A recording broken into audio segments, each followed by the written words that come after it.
നമ്മൾ ഇന്ന് നോക്കുന്നത് NCERT സീരീസിന്റെ ഭാഗമായിട്ട് വരുന്ന 7th സ്റ്റാൻഡേർഡിലെ സോഷ്യൽ സയൻസിന്റെ ഫസ്റ്റ് ചാപ്റ്റർ ആണ്. അപ്പൊ നമുക്ക് ചാപ്റ്ററിന്റെ പേര് തൊട്ടങ്ങ് പറഞ്ഞു തുടങ്ങാം അല്ലെ. Introduction, tracing changes through 1000 years. അപ്പം ഈ ഹെഡിങ്ങിൽ തന്നെയുണ്ട് നമ്മൾ ഒരു 1000 years വന്നിട്ടുണ്ടായിരുന്ന ചേഞ്ചസിനെ കുറിച്ചാണ് നമ്മൾ ഇന്ന് ഈ ഒരു ക്ലാസ്സിൽ നോക്കുന്നത്. അപ്പൊ ഏതാണ് ആ 1000 years? അതായത് നമ്മൾ 6th സ്റ്റാൻഡേർഡിൽ പഠിച്ചത് മുഴുവൻ എന്തായിരുന്നു? ഏൻഷ്യന്റ് ഇന്ത്യയെ കുറിച്ചായിരുന്നു അല്ലെ. ഇനിയിപ്പോ നമ്മൾ 7th വരുമ്പോഴത്തേക്ക് നമ്മൾ എന്താ നോക്കുന്നത്? നമ്മൾ മിഡീവൽ ഇന്ത്യ എന്നുള്ള ഒരു പോർഷൻ ആണ് നോക്കുന്നത്. അപ്പൊ ആ മിഡീവൽ വരുന്ന ഏകദേശം 700 തൊട്ടുള്ള കാലഘട്ടം, 700 തൊട്ട് 1700 വരെയുള്ള കാലഘട്ടം, അതായത് ആ ഒരു 1000 years കുറിച്ചുള്ള ഒരു ടോപ്പിക്കാണ് നമ്മൾ ഇന്നിവിടെ ഡിസ്കസ് ചെയ്യുന്നത്. അപ്പൊ ആദ്യമേ തന്നെ നമുക്ക് ഈ ഒരു മാപ്പ് കാണാൻ പറ്റുന്നുണ്ടല്ലോ. ഈ മാപ്പില് പറയുന്നത് ഇത് ഒരു വേൾഡ് മാപ്പാണ്. ഈ വേൾഡ് മാപ്പിൽ നിന്ന് ഒരു പോർഷൻ ആയിട്ട് മാറ്റിയിട്ട് ഇന്ത്യയുടെ പോർഷൻസ് ആണ് ഇതിനകത്ത് കാണിച്ചിരിക്കുന്നത്. അപ്പം ഇത് നോക്കുമ്പോൾ നമുക്ക് പെട്ടെന്ന് ഒന്നും തന്നെ ക്ലിയർ ആവുന്നില്ല അല്ലെ. ഇത് വേറൊരു മാപ്പും കൂടെ കാണിക്കാം. ഇതിനകത്ത് നമുക്ക് നോക്കുമ്പോൾ എന്താ, നമുക്ക് ആ ഇന്ത്യയുടെ ഒരു ശരിക്കുള്ള, അല്ലെങ്കിൽ ഇപ്പോഴത്തെ നമ്മൾ ഇന്ത്യയുടെ മാപ്പ് നോക്കുന്ന പോലെയൊക്കെ തന്നെയാണ് അല്ലെ വിസിബിൾ ആവുന്നത്. അപ്പൊ ഈ രണ്ട് മാപ്പിൽ നിന്ന് നമുക്ക് മനസ്സിലാവുന്ന എന്താണ്, ഒരേ പ്രദേശത്തിന്റെ തന്നെ മാപ്പാണ്, പക്ഷെ അതെന്താ രണ്ടും രണ്ട് രീതിയിലാണ്. നമുക്ക് ഈ ഫസ്റ്റ് മാപ്പ് നോക്കുന്ന സമയത്ത് നമുക്ക് ഒന്നും തന്നെ മനസ്സിലാവത്തില്ല. ഇന്നത്തെ എവിടെ ഇന്ത്യ എന്നുള്ളത് ആർക്കെങ്കിലും മനസ്സിലാവും? ഇല്ല. പക്ഷെ നമ്മൾ സെക്കൻഡ് നോക്കുമ്പോൾ എന്താ, നമുക്ക് ആ കറക്റ്റ് ആ ഇന്ത്യയുടെ ആ ഒരു ഷേപ്പോട് കൂടി തന്നെ നമുക്ക് കാണാൻ പറ്റുന്നുണ്ട്. അപ്പൊ നമുക്ക് ബാക്കി ഓരോ പാരഗ്രാഫ് വായിച്ച് അതിന്റെ ഡീറ്റെയിൽസ് പറയാം. Take a look at the map 1 and 2. Map 1 was made in 1154 CE by the Arab geographer Al-Ardesi. അപ്പം ഈ ഒന്നാമത്തെ മാപ്പ് എന്ന് പറയുന്നത് ആര് കൊണ്ടുവന്നതാണ്? ഒരു അറബ് ജിയോഗ്രഫർ, അതായത് ജിയോഗ്രഫിയിൽ നല്ല പ്രാവീണ്യമുള്ള ഒരാളെയാണ് നമ്മൾ എന്തെന്ന് പറയുന്നത്? ജിയോഗ്രഫർ എന്ന് പറയുന്നത്. അപ്പം അറബ് ജിയോഗ്രഫർ ആയിട്ടുള്ള അൽ ഇർദേശിയാണ് ഈ ആദ്യമേ കാണുന്ന മാപ്പ് കൊണ്ടുവന്നിരിക്കുന്നത്. ഏത് കാലഘട്ടത്തിലാണ് കൊണ്ടുവന്നത്? 1154 CE കൊണ്ടുവന്നത്. അപ്പം നമ്മൾ കഴിഞ്ഞ ക്ലാസ്സിൽ എനിക്കൊന്ന് ഏൻഷ്യന്റിന്റെ പോർഷൻസിലായിരുന്നു നോക്കിയിരുന്നു. AD എന്ന് പറയുന്നത് അന്നോ ഡൊമിനിയാണ്. CE എന്ന് പറയുന്നത് എന്താണ്? കോമൺ ഇറ അല്ലെങ്കിൽ കറണ്ട് ഇറ എന്നാണ് അറിയപ്പെടുന്നത്. അപ്പം 1154 CE അറബ് ജിയോഗ്രഫർ ആയിട്ടുള്ള അൽ ഇർദേശി കൊണ്ടുവന്ന ഒരു മാപ്പാണ് നമ്മൾ ഈ കാണുന്നത്. The section reproduced here is a detail of Indian subcontinent from his larger map of the world. അപ്പം വേൾഡ് മാപ്പിൽ നിന്നും നമ്മുടെ ഇന്ത്യയുടെ പോർഷൻസ് അല്ലെങ്കിൽ ഇന്ത്യൻ സബ് കോണ്ടിനെന്റ് ഇൻക്ലൂഡ് ആവുന്ന ആ ഒരു പോർഷൻസ് എടുത്തിട്ടാണ് ഈ ഒരു മാപ്പിൽ റെപ്രസെന്റ് ചെയ്തിരിക്കുന്നത്. Map 2 was made in 1720 by a French cartographer. അപ്പോൾ നമ്മൾ ഈ ഒരു മാപ്പിന്റെ കാര്യം പറഞ്ഞായിരുന്നു. ഈ ഒരു മാപ്പാണ് ഏത് സമയത്ത് രണ്ടാമത്തെ മാപ്പായിട്ട് പറയുന്നത്? ഏത് സമയത്താണ് കൊണ്ടുവരുന്നത്? 1720 കാലഘട്ടങ്ങളിൽ ഒരു ഫ്രഞ്ച് കാർട്ടോഗ്രഫർ ആണ് ഇത് ആ ഒരു മാപ്പ് കൊണ്ടുവന്നത്. നമുക്ക് ആ മാപ്പല്ലേ നമുക്ക് നോക്കിയാൽ മനസ്സിലാവത്തുള്ളൂ. അപ്പം ആ മാപ്പാണ് കൂടുതലും ഒതന്റിക് ആയിട്ടുള്ള ഒരെണ്ണമായിട്ട് പറയുന്നത്. ഇനി ഇവിടെ പറയുന്നുണ്ട് ഫ്രഞ്ച് കാർട്ടോഗ്രാഫർ ആണ് ഇത് കൊണ്ടുവന്നതെന്ന്. ആരാണ് കാർട്ടോഗ്രാഫർ എന്നുള്ളത് നമുക്ക് നോക്കാം. ഈ സൈഡ് കൊടുത്തിട്ടുണ്ട് ആരാണ്? എ പേഴ്സൺ ഹു മേക്ക് മാപ്പ്. അപ്പം ഈ മാപ്സ് ഒക്കെ റെഡിയാക്കുന്നവരെയാണ് നമ്മൾ എന്തെന്ന് പറയുന്നത്?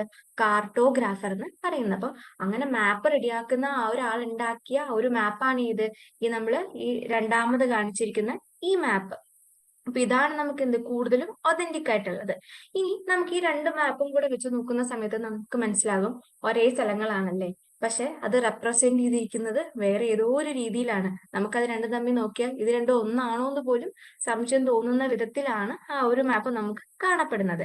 ഏകദേശം ഒരു 600 വർഷത്തെ ഡിഫറൻസ് ഉണ്ട് ഈ ഫസ്റ്റത്തെ മാപ്പും സെക്കൻഡ് മാപ്പും തമ്മിലുള്ള ആ ഒരു ഗ്യാപ്പ്. അതായത് ഫസ്റ്റത്തെ മാപ്പ് ക്രിയേറ്റ് ചെയ്തിട്ട് ഏകദേശം 600 വർഷങ്ങൾക്ക് ശേഷമാണ് ഈ രണ്ടാമത്തെ മാപ്പ് ക്രിയേറ്റ് ചെയ്തിരിക്കുന്നത്. During this period, information about the subcontinent has changed considerably. അപ്പൊ എന്താ, ഈ 600 വർഷത്തെ ഗ്യാപ്പ് വന്നിട്ടില്ലേ, ആ ഒരു സമയം കൊണ്ട് എന്താ പറ്റിയത്? ഒരുപാട് ചേഞ്ചസ് നമ്മുടെ ഈ ഇന്ത്യൻ സബ് കോണ്ടിനെന്റിൽ വന്നിട്ടുണ്ട്. This map seems more familiar to us and the coastal areas in particular are surprisingly detailed. അപ്പൊ നമ്മൾ ഈ മാപ്പ് നോക്കുമ്പോൾ നമുക്ക് എന്താ കുറച്ച് ഫെമിലിയർ ആയിട്ടുള്ള മാപ്പാണ്. നമുക്കിപ്പോ ഒതന്റിക് ആയിട്ട് തോന്നുന്നത് അല്ലെങ്കിൽ നമുക്ക് ഫെമിലിയറും നമുക്ക് ഇതാണ് ഇന്ത്യയുടെ എന്ന് പറയാൻ പറ്റുന്നത് ഏതാണ്? ഈ സെക്കൻഡ് മാപ്പാണ് അല്ലേ. ഈ മാപ്പായിരുന്നു ആര്? യൂറോപ്യൻ സെയിലേഴ്സും മർച്ചന്റ്സും അവരുടെ ട്രേഡിന് വേണ്ടിയിട്ട് അവർ പല പല സ്ഥലത്തേക്ക് പോകുമ്പോഴേക്കും ഇന്ത്യയിലേക്ക് വരുമ്പോഴൊക്കെ അവർ യൂസ് ചെയ്തിരുന്ന മാപ്പ് ഏതായിരുന്നു? ഈ രണ്ടാമത് കാണുന്ന മാപ്പായിരുന്നു. Equally important is the fact that the signs of cartography different in two periods. അപ്പം ഈ രണ്ട് മാപ്പിൽ നിന്ന് നമുക്ക് മനസ്സിലാവുന്ന എന്താണ്? ഈ കാർട്ടോഗ്രഫി അല്ലെങ്കിൽ കാർട്ടോഗ്രഫി എന്ന് പറയുന്നത് മാപ്പ് ഉണ്ടാക്കുന്ന ഒരു മെത്തേഡിനെയാണ് നമ്മൾ എന്താ കാർട്ടോഗ്രഫി എന്ന് പറയുന്നത്. കാർട്ടോഗ്രഫർ എന്ന് പറയുന്ന ആരാണ്? ആ മാപ്പ് ഉണ്ടാക്കുന്ന ആളെയാണ് നമ്മൾ കാർട്ടോഗ്രഫർ എന്ന് പറയുന്നത്. അപ്പം ഈ കാർട്ടോഗ്രഫി എന്ന് പറയുന്നത് ഈ രണ്ട് പീരീഡ് വെച്ച് നമ്മൾ കമ്പയർ ചെയ്യുമ്പോഴത്തേക്കും ഭയങ്കര ഡിഫറെന്റ് ആണ്. അപ്പം ഹിസ്റ്റോറിയൻസ് ഒരു ഡോക്യുമെന്റ് അല്ലെങ്കിൽ ഒരു മാപ്പ് എടുത്ത് പരിശോധിക്കുന്ന സമയത്ത് അദ്ദേഹം എന്താണ് ശ്രദ്ധിക്കുന്നത്? ഇത് ഏത് കാലഘട്ടത്തിലുള്ളതായിരുന്നു എന്നുള്ളത് നല്ല രീതിയിൽ വ്യക്തമായിട്ട് പഠിച്ചതിന് ശേഷം മാത്രമേ എന്ത് ചെയ്യാവുള്ളൂ? ആ ഒരു മാപ്പ് അനലൈസ് ചെയ്ത് എന്തെങ്കിലും ഒരു സംഭവം എഴുതാവുള്ളൂ. അല്ലെങ്കിൽ എന്ത് പറ്റും? അല്ലെങ്കിൽ അതിൽ ഒരുപാട് തെറ്റുകൾ വരാനുള്ള ചാൻസ് കൂടുതലാണ്. കാരണം നമുക്ക് തന്നെ ഇതാ സെക്കൻഡ് മാപ്പ് ആണല്ലേ FMDR, ഫസ്റ്റ് കാണിച്ചാൽ നമുക്ക് അതിനകത്ത് ഇന്ത്യ ഉണ്ടോ എന്ന് പോലും സംശയമായിപ്പോ. അതുപോലത്തെ ഒരു മാപ്പാണ്. അപ്പം ആ ഒരു ഡിഫറൻസ് നമ്മൾ എപ്പോഴും മനസ്സിലാക്കണം. ആ ഒരു ഡിഫറൻസ് മനസ്സിലാക്കിയിട്ട് വേണം നമ്മൾ പർട്ടിക്കുലർ ആയിട്ടുള്ള ആ ഒരു സംഭവത്തെ കുറിച്ച് പഠിക്കാൻ വേണ്ടിയിട്ട്. ഓക്കെ അല്ലേ? ഇനി നമ്മൾ അടുത്ത ക്വസ്റ്റ്യൻ ആണ് പറയുന്നത് ന്യൂ ആൻഡ് ഓൾഡ് ടെർമിനോളജീസ്. ഈ ടെർമിനോളജി എന്ന് പറയുന്നതിന്റെ മീനിങ് എന്താന്ന് ആർക്കെങ്കിലും അറിയോ? അപ്പൊ ടെർമിനോളജി എന്ന് പറയുന്നത് പദാവലി, അതായത് നമ്മൾ യൂസ് ചെയ്യുന്ന വേർഡ്സ് ഉണ്ടല്ലോ, വേർഡ്സിനും ചില സ്ഥലത്ത് ചേഞ്ചസ് വരില്ലേ? ഇപ്പൊ നമ്മള് എക്സാമ്പിൾ പറയുകയാണെന്നുണ്ടെങ്കിൽ നമ്മൾ ബില്ലുണ്ടല്ലോ, നമ്മൾ കടയിലൊക്കെ കഴിച്ചു കഴിയുമ്പോഴോ അല്ലെങ്കിൽ എന്തെങ്കിലും സാധനം വാങ്ങി കഴിയുമ്പോഴോ കിട്ടുന്ന ബില്ല്, ആ ബില്ലിന്റെ സ്പെല്ലിംഗ് എന്താ? BILL എന്നല്ലേ ആ ബില്ലിന്റെ സ്പെല്ലിംഗ്. ആ ബില്ലും അതേപോലെ തന്നെ ഈ പാർലമെന്റിൽ ഒരു ലോ പാസ്സാക്കി കഴിയുമ്പോൾ ഒരു അമെന്റ്മെന്റ് അല്ലെങ്കിൽ ബില്ല് എന്നൊക്കെ പറയില്ലേ, ആ ബില്ലിന്റെ സ്പെല്ലിങ്ങും കറക്റ്റ് ആണ്.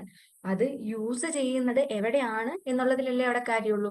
നമ്മൾ ചുമ്മാ ബില്ലെന്ന് പറഞ്ഞാൽ നമുക്ക് എന്തായിരിക്കും പെട്ടെന്ന് മനസ്സിൽ വരുന്നത്? നമ്മൾ കടയിൽ നിന്നൊക്കെ കിട്ടുന്ന ബില്ലായിരിക്കും അല്ലേ? പക്ഷെ അതാ യൂസ് ചെയ്യുന്ന ആ ഒരു ഇവന്റിനെ ബേസ് ചെയ്ത് അല്ലെങ്കിൽ ആ ഒരു ടൈമിനെ ബേസ് ചെയ്തിട്ടായിരിക്കും എപ്പോഴും അതിന്റെ എന്ത് വരുന്നത്? ഒരു മീനിങ് വരുന്നത്. അത് തന്നെയാണ് നമ്മൾ ഇനി ഈ ഒരു പോർഷനിൽ നോക്കാൻ പോകുന്നത്. Historical records exist in variety of language which has changed considerably over the years.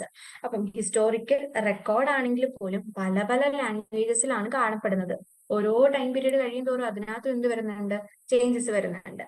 Medieval Persian for example is different from modern Persian. അപ്പം ഇവിടെ ഇവർ എക്സാമ്പിൾ ആയിട്ട് പറഞ്ഞിരിക്കുന്നതാണ് പേർഷ്യൻ ലാംഗ്വേജ് എടുത്താണ് എക്സാമ്പിൾ ആയിട്ട് പറഞ്ഞിരിക്കുന്നത്. മിഡീവൽ പേർഷ്യൻ ലാംഗ്വേജും മോഡേൺ പേർഷ്യൻ ലാംഗ്വേജും തമ്മിൽ വലിയ തരത്തിലുള്ള വ്യത്യാസങ്ങൾ ഉണ്ടെന്നാണ് ഇതിനകത്ത് പറഞ്ഞിരിക്കുന്നത്. കാരണം പേർഷ്യൻ എന്ന് പറയുന്ന ഒറ്റ ഒരു ലാംഗ്വേജാണ്. പക്ഷെ ഇപ്പൊ നമ്മൾ മലയാളം എടുക്കുകയാണെങ്കിൽ തന്നെ പഴയ ലിപിയിലുള്ള മലയാളം ഉണ്ട്, ഇപ്പൊ നമ്മൾ യൂസ് ചെയ്യുന്ന മലയാളം ഉണ്ട്. അതുപോലെ എന്താണ് പേർഷ്യൻ ലാംഗ്വേജസിനും ചേഞ്ചസ് വന്നിട്ടുണ്ടെന്നാണ് ഇതിൽ പറയുന്നത്.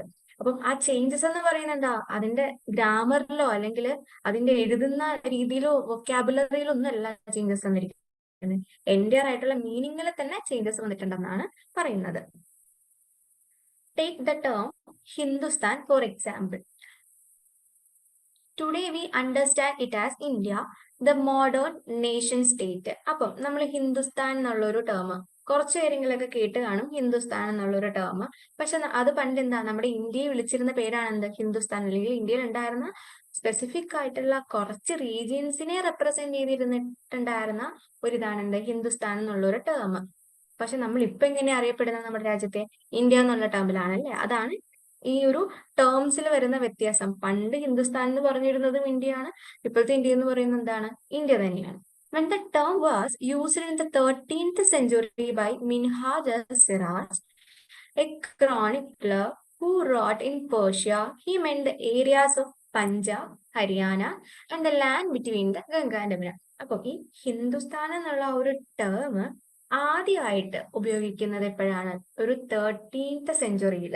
13th സെഞ്ചുറി എന്ന് പറയുന്ന ഇവിടെ സൈഡിൽ കൊടുത്തിട്ടുണ്ട് ഏതാണ്? 1201 തൊട്ട് 1300 വരെയുള്ള കാലഘട്ടമാണ് നമ്മൾ 13th സെഞ്ചുറി എന്ന് പറയുന്നത്.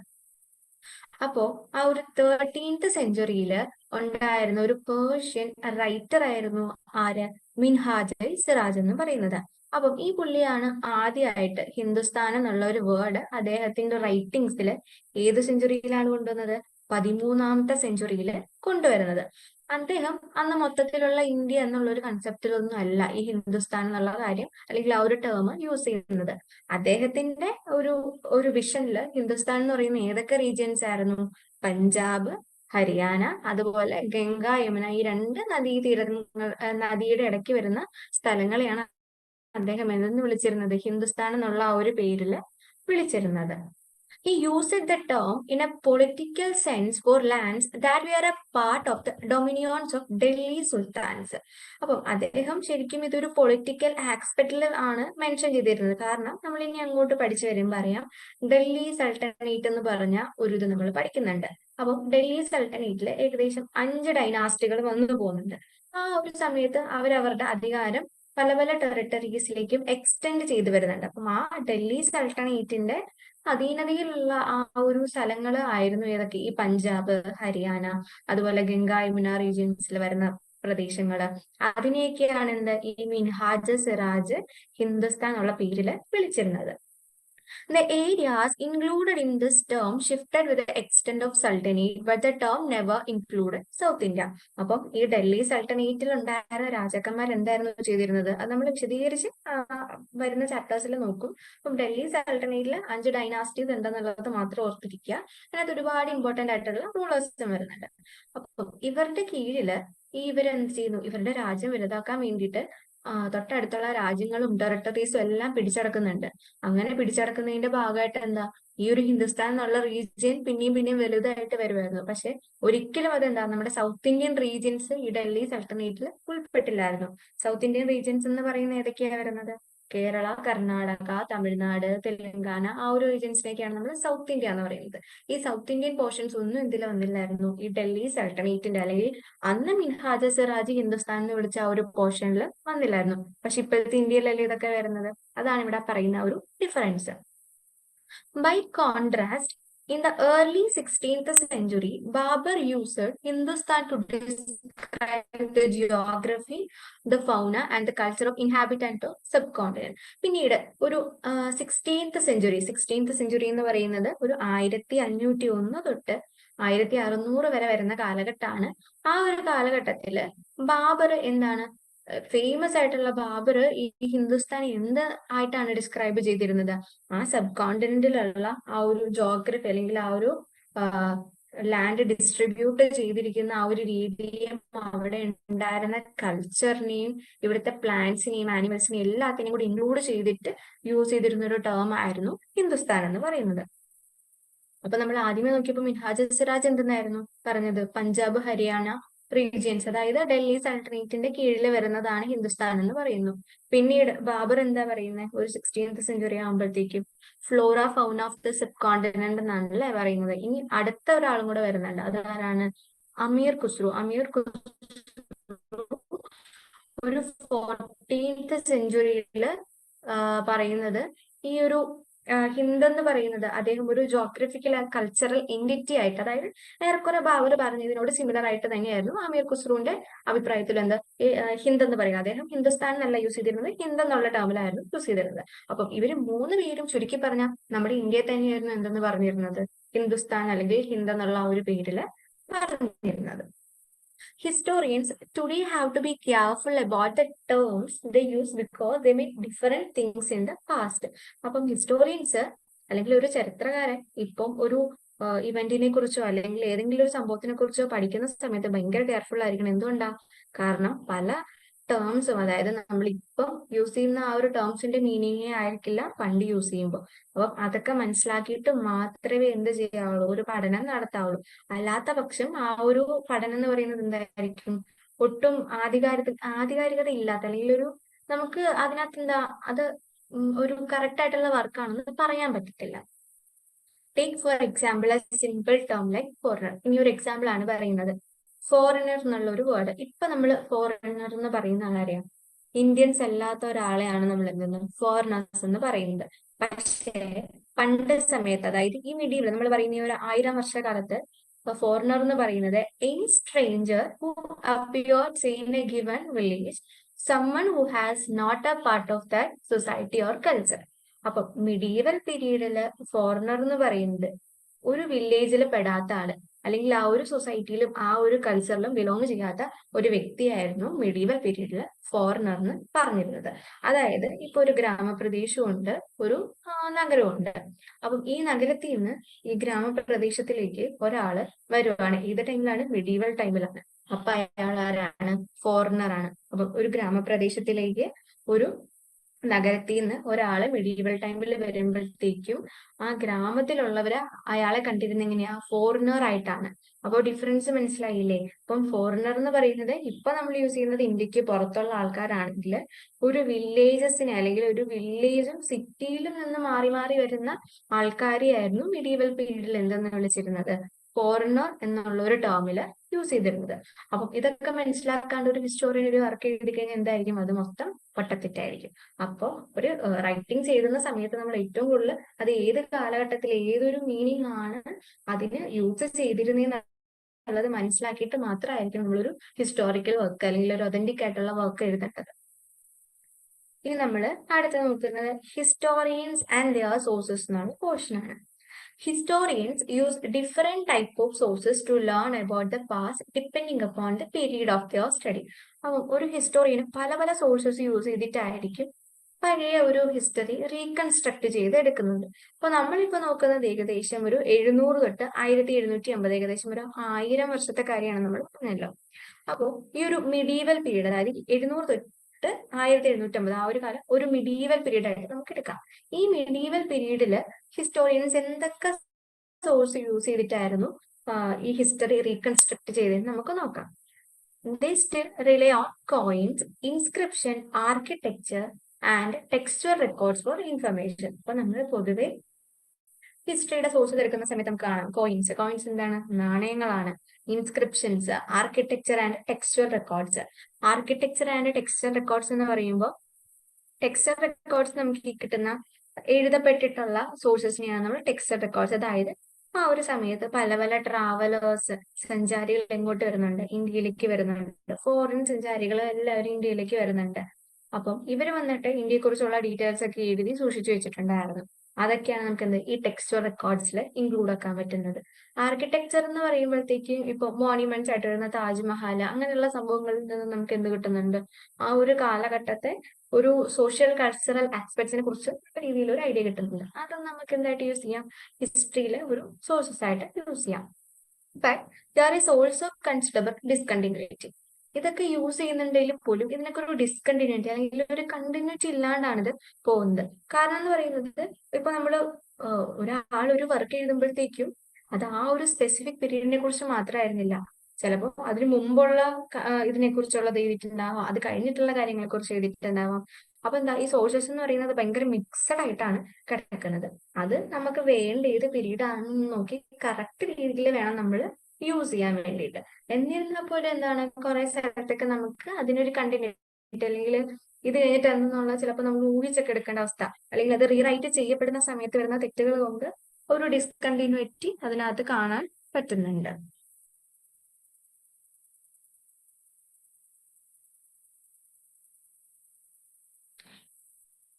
They slowly displaced other types of available information. Through this period, paper gradually become cheaper and more widely available. പറഞ്ഞു ഇവര് സോഴ്സസ് ആയിട്ട് യൂസ് ചെയ്തിരുന്നത് കോയിൻസ് ഉണ്ടായിരുന്നു, ഇൻസ്ക്രിപ്ഷൻസ്, അതുപോലെ ആർക്കിടെക്ചറൽ, ടെക്സ്ച്വൽ റെക്കോർഡ്സ് എല്ലാം തന്നെ വരുന്നുണ്ടായിരുന്നു. പിന്നെ ആ ഒരു കുറച്ച് സമയം കൂടെ കഴിഞ്ഞതിന് ശേഷം ഇവർ എന്ത് യൂസ് ചെയ്യാൻ തുടങ്ങുന്നു? പേപ്പർ യൂസ് ചെയ്യാൻ തുടങ്ങുന്നു. ഇവർ പേപ്പർ യൂസ് ചെയ്യാൻ തുടങ്ങി കഴിയുമ്പോഴത്തേക്കും ഇവർക്ക് മനസ്സിലാവാണ് പേപ്പർ എന്ന് പറയുന്നത് എന്താണ്, ഭയങ്കര ചീപ്പറായിട്ട് അവൈലബിൾ ആവുന്ന ഒരു സാധനമായിരുന്നു ആ സമയത്ത്. അപ്പൊ ഇവര് പിന്നെ എന്തിലേക്ക് മാറാൻ തുടങ്ങി? ഈ മിഡീവൽ പീരീഡ് ആകുമ്പോഴത്തേക്കുമാണ്. ഏഷ്യനിലൊക്കെ പറയുമ്പോഴത്തേക്കും പേപ്പർ എന്ന് പറയുന്നത് അത്രയും ചീപ്പറായിട്ട് നമുക്ക് അവൈലബിൾ അല്ലായിരുന്നു. ഒരു മിഡീവൽ പീരീഡ് ആകുമ്പോഴത്തേക്കുമാണ് ഈ പേപ്പർ ഭയങ്കര ചീപ്പർ ആവുന്നത്. അപ്പൊ അവിടെ ഉണ്ടായിരുന്ന ആൾക്കാർ എന്താ ചെയ്യാൻ തുടങ്ങുന്നത്? ഈ പേപ്പറിലേക്ക് അവരുടെ എഴുത്തുകൾ കൊണ്ടുവരാൻ തുടങ്ങുന്നു. അപ്പൊ ഇവരുടെ എഴുത്തുകൾ പിന്നെ എന്തൊക്കെയായിട്ടാണ് മാറുന്നത്? ഹോളി ടെക്സ്റ്റുകൾ, അതായത് വിശുദ്ധ ഗ്രന്ഥങ്ങളായിട്ട് മാറുന്നുണ്ട്. ക്രോണിക്കിൾസ് ഓഫ് റൂളേഴ്സ്, ഈ റൂളേഴ്സിന്റെ ഓരോ വീരഗാഥകള് അങ്ങനെയുള്ള കാര്യങ്ങളായിട്ട് മാറുന്നു. അതുപോലെ ലെറ്ററുകള്, പിന്നെ അത് ആ ഒരു സമയത്ത് തന്നെ എമർജ് ചെയ്ത് വന്നിട്ടുണ്ടായിരുന്ന ഭക്തി, സൂഫി അവരുടെ ടീച്ചിങ്സും കാര്യങ്ങളും, അതുപോലെ കുറെ പെറ്റീഷൻസുകള്, ജുഡീഷ്യൽ ആയിട്ടുള്ള റെക്കോർഡ്സ്, ടാക്സസിന്റെയും എല്ലാത്തിന്റെയും അക്കൗണ്ട്സും കാര്യങ്ങളും എല്ലാം എന്തിൽ വരാൻ തുടങ്ങി, പേപ്പറിൽ വരാൻ തുടങ്ങുകയാണ് ചെയ്യുന്നത്. Manuscripts were collected by wealthy people, rulers, monasteries and temples. പിന്നെ പറയുന്ന ഒരു കാറ്റഗറിയാണ് മാനുസ്ക്രിപ്റ്റ്സ് എന്ന് പറയുന്നത്. മാനുസ്ക്രിപ്റ്റ്സ് യൂഷ്വലി അത് യൂസ് ചെയ്തിരുന്നത് ഭയങ്കര പണക്കാരായിട്ടുള്ള ആൾക്കാർ, അല്ലെങ്കിൽ രാജാക്കന്മാരും, അതുപോലെ മൊണാസ്ട്രീസിൽ, ഇപ്പൊ ബുദ്ധിസ്റ്റ് മൊണാസ്ട്രി അങ്ങനെയുള്ള മൊണാസ്ട്രികളിലും കാര്യങ്ങളിലുമായിരുന്നു ഈ മാനുസ്ക്രിപ്റ്റ് കൂടുതലായിട്ടും യൂസ് ചെയ്തിരുന്നത്. പിന്നീട് ആ ഒരു സമയത്തിന് ശേഷം അത് നമ്മൾ ആർക്കൈവുകളിലേക്ക് മാറ്റുകയാണ് ചെയ്തത്. അപ്പം ആർക്കൈവ് എന്ന് പറയുന്നത് ഈ നമ്മൾ മാനുസ്ക്രിപ്റ്റ് ഒക്കെ സ്റ്റോർ ചെയ്ത് വെക്കുന്ന ആ ഒരു സ്ഥലത്തിനെയാണ് നമ്മൾ എന്തെന്ന് പറയുന്നത്, ആർക്കൈവ് എന്ന് പറയുന്നത്. കാരണം ഈ ഒരു മാനുസ്ക്രിപ്റ്റിൽ നിന്ന് നമുക്ക് ഒരുപാട് ഇൻഫർമേഷൻസ് കിട്ടുന്നുണ്ട്. അപ്പം അതൊക്കെ പ്രിസർവ് ചെയ്ത് വെച്ചിട്ട് പിന്നെയുള്ള ഹിസ്റ്ററി റീകൺസ്ട്രക്ട് ചെയ്യാൻ വേണ്ടിയിട്ട് യൂസ് ചെയ്യാൻ പറ്റും. അതിന് വേണ്ടിയിട്ട് ഓൾമോസ്റ്റ് എല്ലാ സ്റ്റേറ്റ് ഗവൺമെന്റ്സും എന്താണ് ഈ ആർക്കൈവ്സ് ഒക്കെ കൊണ്ടുവന്നിട്ടുണ്ട്. ഒഫീഷ്യൽ റെക്കോർഡ്സും അതുപോലെ ട്രാൻസാക്ഷൻ ഡീറ്റെയിൽസും എല്ലാം കൂടെ ഇൻക്ലൂഡ് ചെയ്ത് ഇരിക്കുന്ന ഒരു സംഭവമാണ് ഈ മാനുസ്ക്രിപ്റ്റ് എന്ന് പറയുന്നത്. അത് പ്രിസർവ് ചെയ്യുന്നതിലൂടെ നമുക്ക് എന്താണ് ആ പഴയ കാലത്ത് ഉണ്ടായിരുന്ന കുറെ ഇൻഫർമേഷൻസ് പിന്നീട് വരുന്ന ഹിസ്റ്റോറിയൻസിന് യൂസ് ചെയ്യാൻ വേണ്ടി പ്രിസർവ് ചെയ്യാൻ പറ്റും. These manuscripts and documents provide a lot of detailed information to the historians, but they are also difficult to use. അപ്പൊ നമ്മൾ പറഞ്ഞു ഒരുപാട് ഡീറ്റെയിൽസ് നമുക്ക് ഈ ഒരു മാനുസ്ക്രിപ്റ്റിൽ നിന്ന് കിട്ടുന്നുണ്ട്. എന്നിരുന്നാൽ പോലും അത് വായിച്ചെടുക്കുക അല്ലെങ്കിൽ അത് യൂസ് ചെയ്യാന്ന് പറയുന്നത് ഭയങ്കര പാടുള്ള കാര്യമായിരുന്നു. കാരണം പണ്ട് എഴുതിയിരുന്നത് കൊണ്ട് തന്നെ അതിനെ പ്രിസർവ് ചെയ്യാൻ വേണ്ടിയിട്ട് നല്ല പാടാണ്. അപ്പം ആ യൂസ് ചെയ്യുന്ന മെത്തേഡ് എന്ന് പറയുന്നത്, അല്ലെങ്കിൽ നമ്മൾ അതിനെ റഫ് യൂസ് ആണെന്നുണ്ടെങ്കിൽ ആ മാനുസ്ക്രിപ്റ്റ് നശിച്ചു പോകാനുള്ള സാധ്യതയും കൂടുതലാണ്. അതേപോലെ തന്നെ ആ ഒരു സമയത്ത് പ്രിന്റിംഗ് പ്രസ്സോ കാര്യങ്ങളോ ഒന്നും തന്നെ ഇല്ലായിരുന്നു. അപ്പൊ ആരാണ് ഈ സ്ക്രൈബുകൾ, അതായത് ഈ ഒറ്റൊരു മാനുസ്ക്രിപ്റ്റ് ആയിരിക്കും ഉണ്ടായിരിക്കുന്നത്.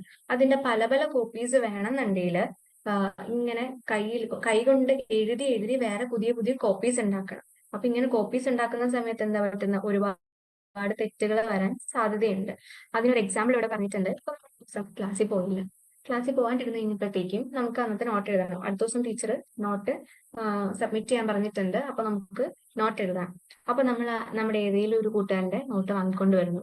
അത് വെച്ച് ആദ്യമൊക്കെ ഒന്നും നമുക്ക് കുഴപ്പമില്ല. പിന്നെ അങ്ങോട്ട് പോകുമ്പോൾ വേർഡ്സ് എല്ലാം മനസ്സിലാവും. അപ്പൊ നമ്മൾ എന്ത് ചെയ്യും, നമ്മൾ ഊഹിച്ചങ്ങ് എന്തെങ്കിലുമൊക്കെ എഴുതി വെച്ചിട്ട് കൊണ്ടുപോകില്ലേ, ആ ഒരു അവസ്ഥയായി മാറി ഈ മാനുസ്ക്രിപ്റ്റിന്റെ കാര്യത്തിലും. ആദ്യത്തെ വന്ന കോപ്പികൾ എന്ന് പറഞ്ഞാൽ കുറച്ചുകൂടെ ഒതന്റിക് ആയിരുന്നു. പിന്നെ അങ്ങോട്ട് ഓരോ കോപ്പി എഴുതി വരുന്ന സമയത്ത് എന്താ പറ്റിയേ, ഈ തെറ്റുകളുടെ എണ്ണം കൂടിക്കൂടി വരുവാണ് ചെയ്തത്. അപ്പൊ അവിടെ സംഭവിക്കുന്നത് നമുക്ക് അതിന്റെ ആ ഒരു ആധികാരികത അല്ലെങ്കിൽ ആ ഒരു ഒതന്റിസിറ്റി അവിടെ നഷ്ടപ്പെടുകയാണ് ചെയ്യുന്നത്. അതേപോലെ തന്നെ അതിൽ പറയുന്ന ഇൻഫർമേഷൻസ് എന്താണ്, ചിലപ്പോൾ ഒരു വർഷം മാറാം, ചിലപ്പോൾ ഒരു സ്ഥലത്തിന്റെ പേര് മാറിയാൽ മതിയല്ലോ, കംപ്ലീറ്റ് ആയിട്ടുള്ള ഡീറ്റെയിൽസ് മാറിപ്പോവല്ലോ. അപ്പൊ അങ്ങനെ ഒരുപാട് പ്രശ്നങ്ങൾ ഈ മാനുസ്ക്രിപ്റ്റിന്റെ കാര്യത്തിൽ വരുന്നുണ്ട്. ഇപ്പം ഇവിടെ കൊടുത്തിരിക്കുന്ന ഒരു പിക്ചർ എന്ന് പറയുന്നത് ഇപ്പൊ പറഞ്ഞതുപോലെ തന്നെ ഒരു സ്ക്രൈബ് ഇരുന്നിട്ട് എന്താണ് ആ മാനുസ്ക്രിപ്റ്റ് നോക്കിയിട്ട് കോപ്പി ചെയ്യുന്ന ഒരു പിക്ചറാണ് ഈ കൊടുത്തിരിക്കുന്നത്. അപ്പൊ ഇതുപോലെ ഒരുപാട് ആൾക്കാർ ഇങ്ങനെ പിന്നെ ഒരു മാനുസ്ക്രിപ്റ്റ്, ഒറിജിനൽ ആയിട്ട് ഒരു മാനുസ്ക്രിപ്റ്റ് ഉണ്ട്, അതിനെ നമ്മൾ ഒന്ന് എഴുതി പിന്നെ രണ്ടാമത് എഴുതിയതിന് പിന്നെ എഴുതി, അങ്ങനെ വരുമ്പോൾ എന്താ തെറ്റുകൾ ഒരുപാട് വരാനും അത് ഒരു ഒതന്റിക് ആയിട്ടുള്ള സോഴ്സ് ആയിട്ട് മാറാണ്ടിരിക്കാനുള്ള ചാൻസസ് ഒരുപാടാണ്. This is a serious problem because we rarely find the original manuscript of the author today. ശരിക്കും ഇതെന്ന് പറയുന്നത് ഭയങ്കര സീരിയസ് ആയിട്ടുള്ള ഒരു പ്രോബ്ലം ആണ്. കാരണം നമുക്ക് ഈ മാനുസ്ക്രിപ്റ്റ് എന്ന് പറയുന്നത് ഒരുപാട് പഴയതായതുകൊണ്ട് തന്നെ നമുക്കതിന്റെ ഒറിജിനൽ ആയിട്ടുള്ള ഒരു ഇത് കിട്ടണമെന്നില്ല. അപ്പൊ നമ്മൾ ഈ ഇതിന്റെ ഡ്യൂപ്ലിക്കേറ്റ് ആയിട്ട് ഈ സ്ക്രൈബ് എഴുതി വന്ന സാധനമാണല്ലോ നമ്മൾ നോക്കുന്നത്. അപ്പം അതിലുണ്ടായിരിക്കുന്ന കാര്യങ്ങൾ എന്ന് പറയുന്നത് ചിലപ്പോൾ ഒറിജിനൽ മാനുസ്ക്രിപ്റ്റ് വെച്ച് നോക്കുമ്പോഴത്തേക്കും ഒരുപാട് ഡിഫറൻസ് ഉള്ള കാര്യങ്ങളാകും.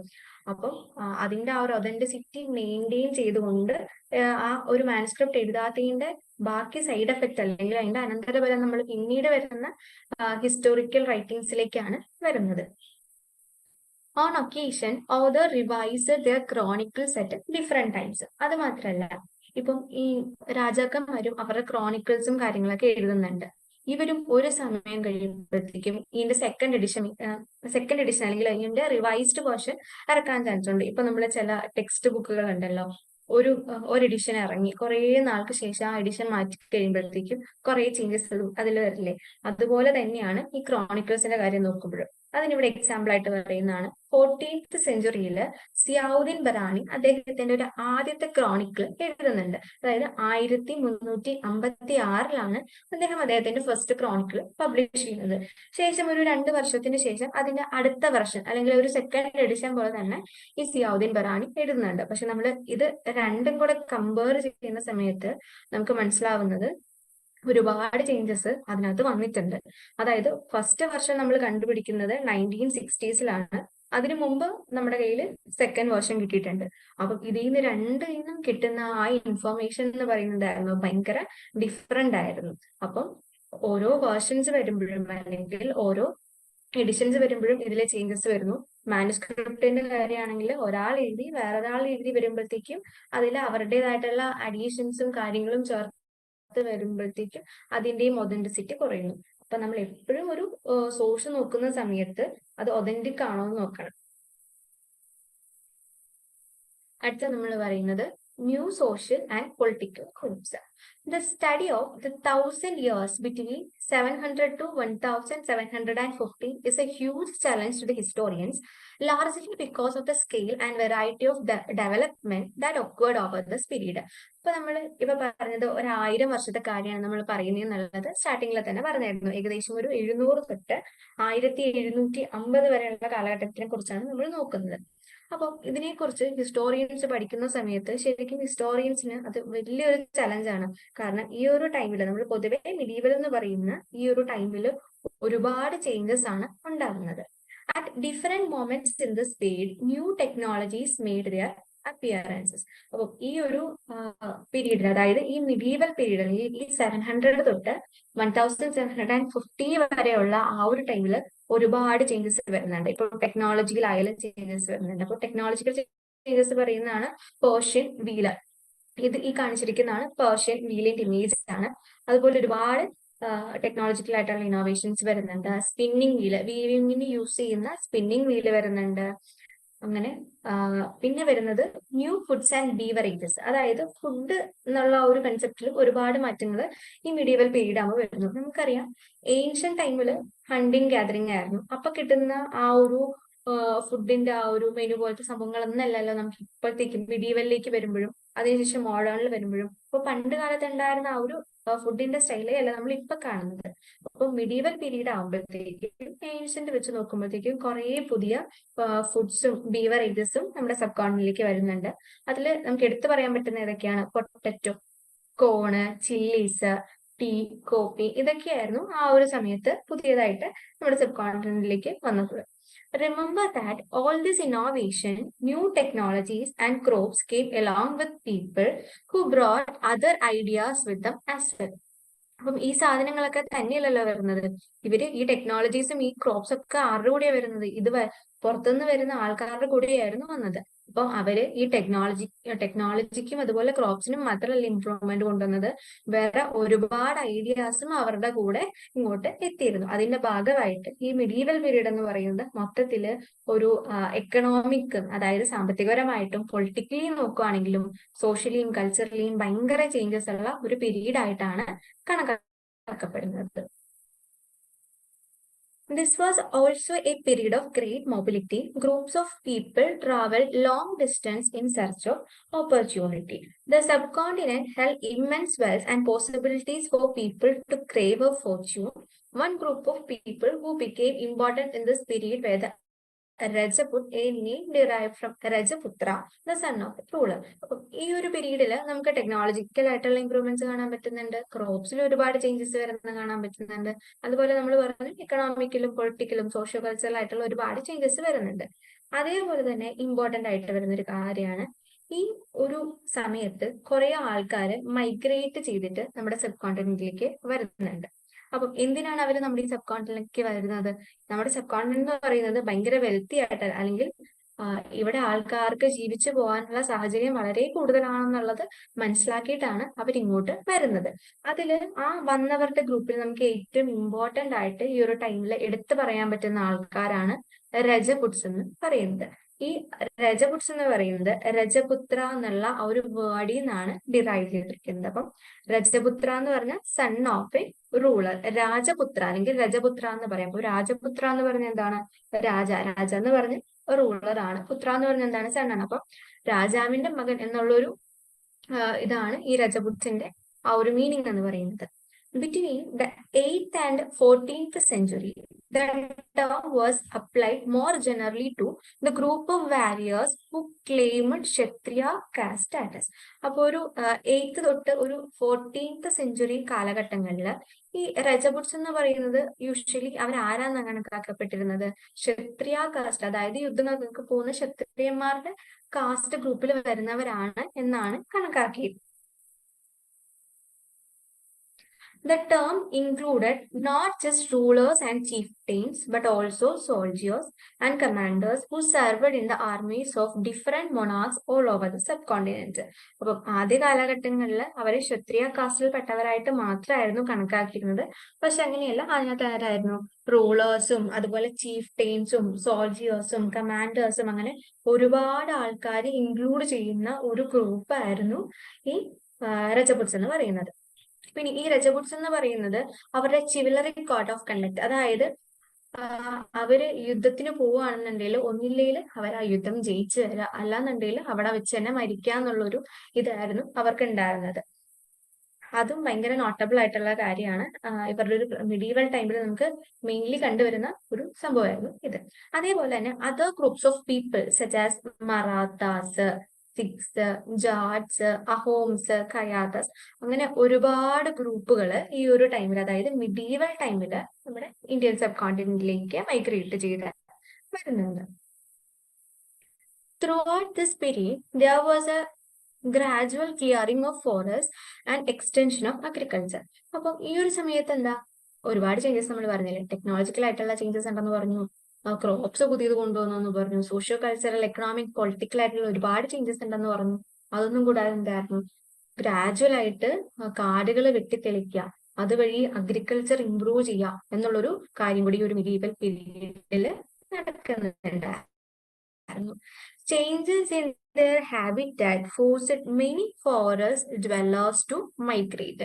ഹാബിറ്റാറ്റ്, അപ്പം ഹാബിറ്റാറ്റ് എന്താണ്? ഈ സൈഡിൽ നോക്കിക്കേ. ഹാബിറ്റാറ്റ് എന്ന് പറയുന്നത് ആ ഒരു ആവാസ വ്യവസ്ഥ, അല്ലെങ്കിൽ അവര് നമ്മളിപ്പോ താമസിച്ചു പോകുന്ന ആ ഒരു സ്ഥലത്തെ ഒന്നിനും ചേഞ്ച് വരാണ്ട്, അല്ലെങ്കിൽ ആ ഒരു മൊത്തത്തിൽ ഇപ്പം അവിടെ സ്പെസിഫിക് ആയിട്ടുള്ള കുറച്ച് സംഭവങ്ങളുണ്ട്, അതായത് മരങ്ങള്, ചെടികള്, ആ ഒരു ഹാബിറ്റാറ്റ് ആണ് അവിടെ മാത്രം കാണപ്പെടുന്ന മൃഗങ്ങള്, പക്ഷികള്, അങ്ങനെയൊക്കെ ഇല്ലേ, അങ്ങനെയൊക്കെ വരുന്ന ആ ഒരു എക്കോസിസ്റ്റം നമ്മുടെ ഹാബിറ്റാറ്റ് എന്ന് പറയുന്നത്.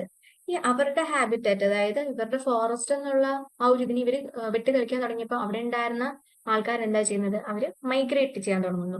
Others started tilling the land and become the പെസൻസ്. കുറെ പേര് ഇവരുടെ ഫോറസ്റ്റ് വെട്ടിത്തെളിക്കുമ്പോഴത്തേക്കും വേറെ സ്ഥലത്തേക്കൊക്കെ മൈഗ്രേറ്റ് ചെയ്തു പോകുന്നു. ബാക്കി ഉണ്ടായിരുന്നവര് ഈ വെട്ടിത്തെളിച്ച ഫോറസ്റ്റ് പിന്നെ എന്താക്കിയെന്നാണ് പറഞ്ഞത്, അഗ്രികൾച്ചറൽ ലാൻഡ് ആക്കുന്നുണ്ട്. അപ്പൊ അവരെന്ത് ചെയ്യുന്നു, ഈ അഗ്രികൾച്ചറൽ ലാൻഡില് ഉഴുതുമറിച്ച് അവര് അവിടെ കൃഷി ചെയ്യാൻ തുടങ്ങുന്നു. അങ്ങനെ അവര് പയ്യെ എന്തായിട്ട് മാറുവാണ്, പെസൻസ് ആയിട്ട് മാറുവാണ് ചെയ്യുന്നത്. These new peasant groups gradually began to be influenced by a regional market, chieftain, priests, monasteries and temples. പയ്യെ ഈ പെസന്റ് ഗ്രൂപ്പ്സിനെ ആര് ഇൻഫ്ലുവൻസ് ചെയ്യാൻ തുടങ്ങുന്നു, ഇവരുടെ സാധനങ്ങൾ റീജിയണൽ മാർക്കറ്റിൽ വിൽക്കാൻ തുടങ്ങുന്നു. അപ്പൊ ഇവർക്ക് മാർക്കറ്റുമായിട്ടുള്ള ഒരു കണക്ഷൻ വരുന്നു. പിന്നെ ചീഫ് ടെയിൻസ്, പ്രീസ്റ്റ്, മൊണാസ്ട്രീസ്, ടെമ്പിൾസ്. ആ ഒരു കാലഘട്ടങ്ങളിൽ ടെമ്പിൾസ് ആയിരുന്നു മെയിൻലി ട്രേഡിന്റെ ഒരു സെന്റർ ആയിട്ട് കണക്കാക്കിയിരുന്നത്. അതുകൊണ്ട് തന്നെ ഇവർക്ക് ഈ പെസൻസിനും മൊണാസ്ട്രീസും ടെമ്പിൾസും ആയിട്ടുള്ള ഒരു കണക്ഷനും ഈ ഒരു സമയത്ത് കൂടി വരുന്നുണ്ട്. They become a part of large complex society and we are required to pay tax and offer goods and services to local lord. അപ്പം പയ്യെ പയ്യെ ഇവര് ഒരു ലാർജ് സൊസൈറ്റിയുടെ പാർട്ട് ആവുകയും ഇവര് അവിടെ ഉണ്ടായിരുന്ന ഒരു ലോക്കൽ ലോഡ് എന്ന് പറയുന്നത് ആ ഒരു പ്രദേശം, ഒരു സ്പെസിഫിക് ആയിട്ടുള്ള ഒരു വലിയ പ്രദേശം കൺട്രോൾ ചെയ്തിരുന്ന ആള്, അയാൾക്ക് എന്ത് ഇവർ കൊടുക്കേണ്ടി വന്നിരുന്നു, ടാക്സ് കൊടുക്കേണ്ടി വന്നിരുന്നു എന്നാണ് പറയുന്നത്. As a result, significant economic and social differences emerged amongst the peasants. ഇതിന്റെ ഭാഗമായിട്ട് ഒരുപാട് ഡിഫറൻസസ് ഈ പെസൻസിന്റെ ഇടയ്ക്ക് വരാൻ തുടങ്ങുന്നുണ്ട്. As a result, significant economic and social differences emerged among peasants. Some possessed more productive land and Other kept cattle and some combined artisanal work with agricultural activities during the lean season. അപ്പോൾ ഇവരുടെ ഇടയ്ക്ക് ഒരുപാട് difference വരുന്നുണ്ടെന്ന് നമ്മൾ പറഞ്ഞു. എങ്ങനെയൊക്കെയാണ് difference വരുന്നത്? ചിലവരുടെ കയ്യിരിക്കുന്ന ലാൻഡ് എന്ന് പറയുന്നത് ഭയങ്കര പ്രൊഡക്റ്റീവ് ആയിട്ടുള്ള ലാൻഡ് ആയിരിക്കും. ചിലർക്ക് എന്തായിരിക്കില്ല, പ്രൊഡക്റ്റീവ് ആയിരിക്കില്ല. ചിലർക്ക് ലാൻഡേ കാണില്ല. അവരുടെ ആ സമയത്ത് ഒരു വെൽത്ത് എന്ന് പറയുന്നത് എന്തായിരിക്കും, കുറെ ക്യാറ്റിലായിരിക്കും. ചിലവര് ഈ അഗ്രികൾച്ചർ മോശമാവുന്ന സമയത്ത് എന്താ ആർട്ടിസ്റ്റിക് വർക്കിലേക്കും കൂടെ തിരിയുന്നവരുണ്ട്. അപ്പം ഇതിനെയൊക്കെ ബേസ് ചെയ്ത് അവിടെ എന്ത് വരാൻ തുടങ്ങുവാണ്, ഒരു ഡിഫറൻസിയേഷൻ വരാൻ തുടങ്ങുവാണ്. ഇതിന്റെയൊക്കെ ബേസിൽ ആൾക്കാർ ഓരോ ഗ്രൂപ്പായിട്ട് മാറി ആ ഗ്രൂപ്പ് പിന്നീട് എന്താ ജാതി അല്ലെങ്കിൽ സബ് കാസ്റ്റ് എന്ന പേരിലേക്ക് അറിയപ്പെടുകയാണ് ചെയ്യുന്നത്. അതായത് ഇവരുടെ ബാക്ക്ഗ്രൗണ്ടും ഇവരുടെ ജോലിയും അല്ലെങ്കിൽ ഒക്യുപ്പേഷനും വെച്ചിട്ട് ഈ ആൾക്കാര് തിരിയാണ് ചെയ്യുന്നത്. അതിനെയാണ് നമ്മൾ ജാതീസ് അല്ലെങ്കിൽ സബ് കാസ്റ്റ് എന്നിവിടെ മാർക്ക് ചെയ്യുന്നത്. Ranks were not fixed permanently and varied according to power, influence and resource controlled by the members of the ജാതി. ഈ ഒരു ജാതി അല്ലെങ്കിൽ സബ് കാസ്റ്റ് വരുന്നത് റാങ്ക് ബേസിസിലാണ്. എന്ത് റാങ്ക് ആണ്? ഇവർക്ക് എത്ര വെൽത്തുണ്ട്, ഇവരുടെ ഒക്യുപ്പേഷൻ എന്താണ്, അതിനെയൊക്കെ ബേസ് ചെയ്തിട്ടായിരുന്നു ഇവർക്ക് റാങ്ക് കൊടുത്തിരുന്നത്.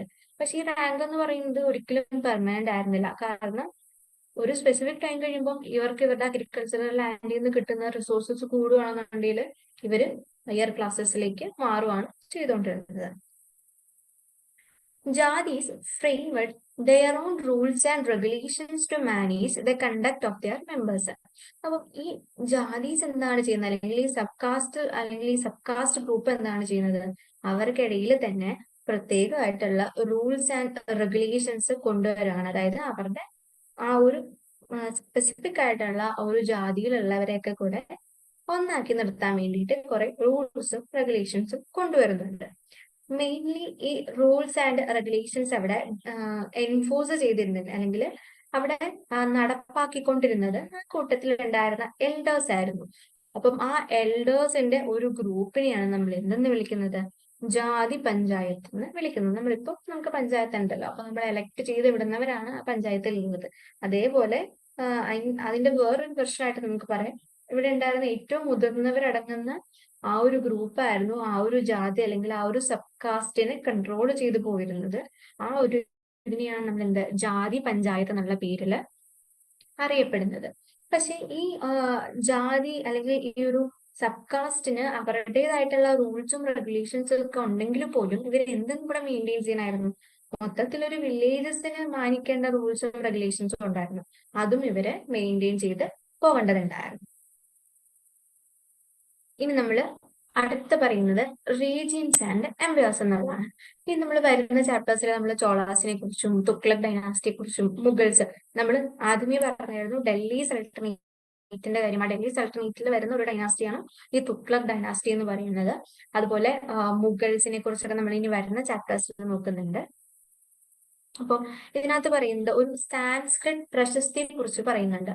ഈ സാൻസ്ക്രിറ്റ് പ്രശസ്തി എന്ന് പറയുന്നത് ഡൽഹി സൾട്ടനേറ്റിൽ വരുന്ന ജിയാസുദ്ദീൻ ബാൽബനെ പറ്റി ഉള്ളൊരു പ്രശസ്തിയാണ്. ഈ പ്രശസ്തിയിൽ പറയുന്നത് എന്താണ്, ഇദ്ദേഹത്തിന്റെ കീഴില് അന്നുണ്ടായിരുന്ന സൾട്ടനേറ്റ് അല്ലെങ്കിൽ ഡൽഹി സൾട്ടനേറ്റിലെ എംപയർ എന്ന് പറയുന്നത് ഭയങ്കര വാസ്റ്റ് ആയിരുന്നു. കുറെ ദൂരത്ത് സ്ട്രെച്ച് ചെയ്ത് കിടന്നിരുന്ന ഒരു സ്ഥലമായിരുന്നു ഡൽഹി സൾട്ടനേറ്റ് എന്നൊക്കെയാണ് ആ ഒരു പ്രശസ്തിയിൽ പറയുന്നത്. അപ്പം അങ്ങനെ വലുതായിട്ട് എക്സ്റ്റെൻഡ് ചെയ്ത് അല്ലെങ്കിൽ ടെറിട്ടോറിയൽ എക്സ്പാൻഷൻ വഴി എക്സ്റ്റെൻഡ് ചെയ്ത് ഒരു വലിയ എംപയർ ക്രിയേറ്റ് ചെയ്ത് എടുത്തിട്ടുണ്ട് ആര്, ഡൽഹി സൾട്ടനേറ്റ്. അപ്പൊ ഒരുപാട് പോർഷൻസ് കീഴിൽ വരുന്ന ആ ഒരു റൂളറിന്റെ കൺട്രോളിൽ വരുന്ന ആ ഒരു ഏരിയ ആണ് നമ്മൾ എന്തെന്ന് പറയുന്നത് എംപയർ എന്നുള്ള ഒരു രീതിയിൽ പറയുന്നത്.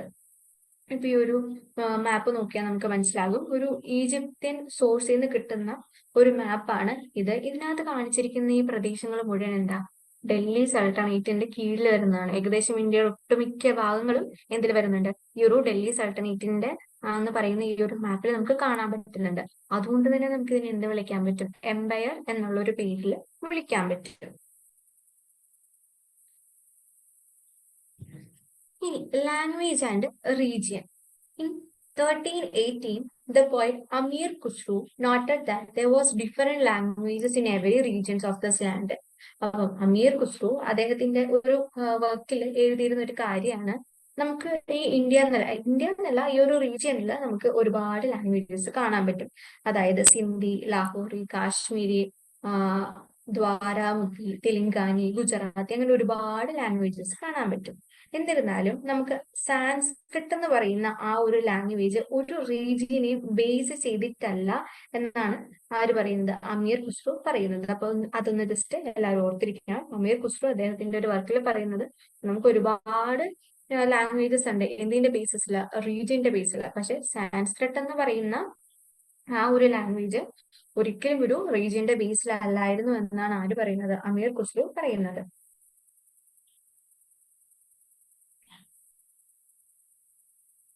By 700, many regions already possessed distant geographical dimensions and their own language and cultural characteristics.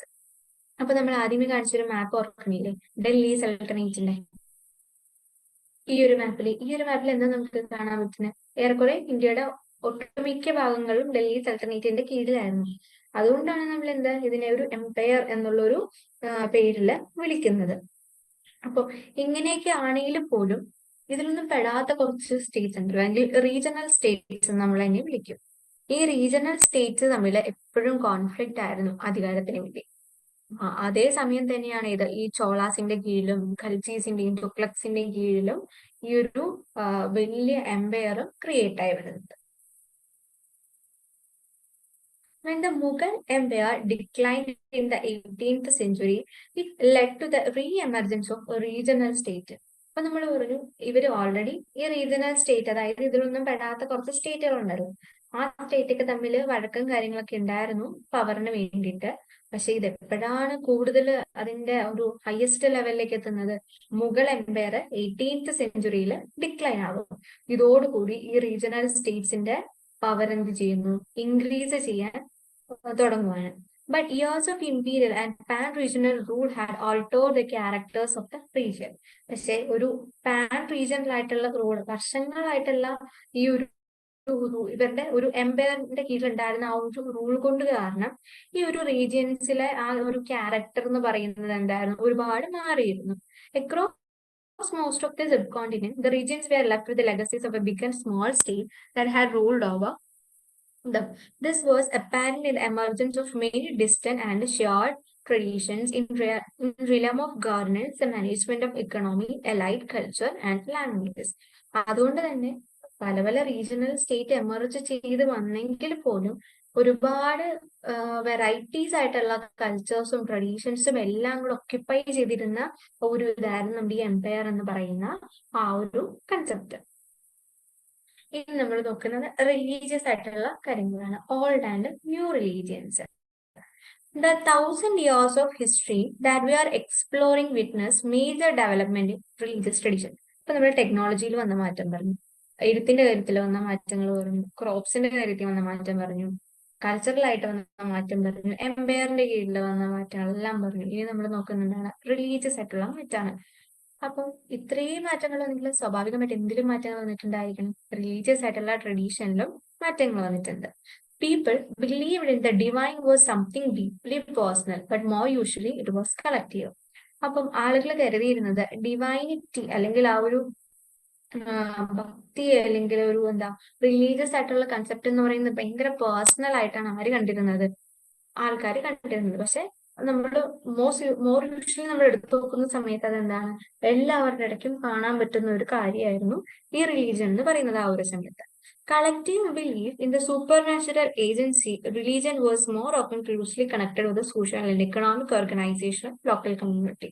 പിന്നീട് ഒരു സമയം കഴിയുമ്പോഴത്തേക്കും ഈ റിലീജിയന്റെ ബേസിസിൽ എന്താ socio and economic organisation of local communities develop ചെയ്ത് വരുന്നതായിട്ട്, അല്ലെങ്കിൽ റിലീജിയന്റെ ബേസിൽ ആൾക്കാർ തിരിഞ്ഞു ചേർന്ന് വേറെ വേറെ ഗ്രൂപ്പുകളാവുന്നത് നമുക്ക് ഈ ഒരു മിഡീവൽ പീരീഡിൽ കാണാൻ കഴിക്കുന്നുണ്ട്. It was during this period that the important changes occurred in what we call Hinduism today. അപ്പൊ നമ്മൾ ഇപ്പൊ പറയുന്ന ഹിന്ദുയിസത്തിന് ഒരുപാട് ചേഞ്ചസ് വരുന്നത് ഏത് പീരീഡിലായിരുന്നു, നമ്മുടെ മിഡീവൽ പീരീഡിലായിരുന്നു. അതായത് പുതിയ പുതിയ ഡൈറ്റീസിനെ വർഷിപ്പ് ചെയ്യാൻ തുടങ്ങുക, അമ്പലങ്ങൾ കൂടുതലായിട്ടും പണി കഴിപ്പിക്കുക, അതുപോലെ ബ്രാഹ്മിൻസിന് ഒരു ഇമ്പോർട്ടൻസ് കിട്ടുന്നതൊക്കെ ഏത് ടൈമിലായിരുന്നു, ഈ ഒരു ടൈമിലായിരുന്നു. അതായത് 700 തൊട്ട് 1750 വരെയുള്ള ഈ ഒരു കാലഘട്ടത്തിലായിരുന്നു. Their knowledge of Sanskrit text earned that the Brahmins a lot of respect in society.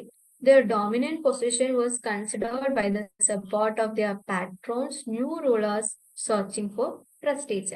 അപ്പം നമ്മൾ നോക്കുമ്പോഴത്തേക്കും അല്ലെങ്കിൽ ഈ സമയത്ത് ഉണ്ടായിരുന്ന ആൾക്കാർ നോക്കുമ്പോഴത്തേക്കും ബ്രാഹ്മിൺസിന് എന്താണ്, അവർക്ക് സാൻസ്ക്രിറ്റ് ടെക്സ്റ്റ് ഒക്കെ നല്ല രീതിയിൽ അറിയാം. അതുകൊണ്ട് തന്നെ എന്താണ്, അവർക്കൊരു ഡോമിനന്റ് പൊസിഷൻ ആ ഒരു സൊസൈറ്റിയിൽ കിട്ടാൻ തുടങ്ങുന്നു.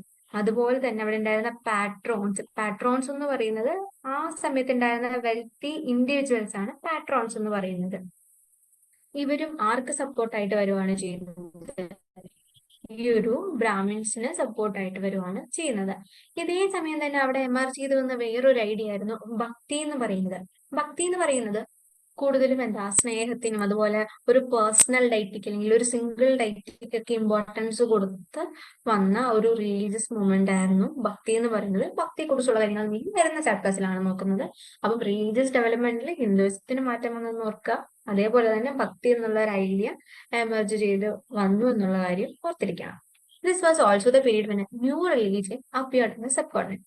ഈ ഒരു സമയത്ത് തന്നെയാണ് എന്ത്, പുതിയ പുതിയ റിലീജിയൻസ് നമ്മുടെ സബ് കോണ്ടിനെന്റിലേക്ക് വരാൻ തുടങ്ങിയത്. അതായത് മെർച്ചൻസും മൈഗ്രൻസ് ഒക്കെ ഇങ്ങോട്ട് ട്രേഡിന് വേണ്ടിയിട്ടും അല്ലെങ്കിൽ ഇവിടുത്തെ ആ ഒരു എന്താ സോഴ്സസ് അല്ലെങ്കിൽ ഇവിടുത്തെ ഇവിടുന്ന് മാക്സിമം ഫ്ലറിഷ് ചെയ്ത ഒരു രാജ്യമാണ് അല്ലെങ്കിൽ ഒരു സബ് കോണ്ടിനെന്റ് ആണെന്ന് മനസ്സിലാക്കിയിട്ട് ഒരുപാട് പേര് ഇങ്ങോട്ട് മൈഗ്രേറ്റ് ചെയ്ത് വരുന്നുണ്ട്.